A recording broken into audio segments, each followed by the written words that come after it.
వేసుకోవాలి మనం. నేనైతే కొద్దిగా ఆయిల్ అయితే తీసుకుంటాను. ఇలా మంచిగా పోయాలి. చూడొచ్చు, ఇలా మంచిగా ఆయిల్ మొత్తం మిక్స్ అయ్యేటట్టు చూసుకోవాలి. పిండికి రానివ్వ. సో ఇలా మంచిగా తడుపుకోవాలి. దాని తర్వాత వాటర్ అయితే తీసుకుంటున్నాను గైస్. సో వాటర్ నేను ఇట్లయితే తీసుకుంటాను. ఇట్లా మంచిగా కలుపుకుంటా.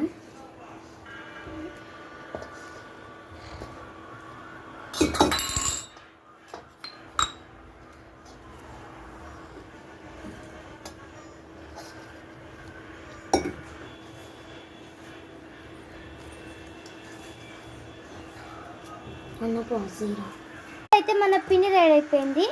చపాతీ తయారీ.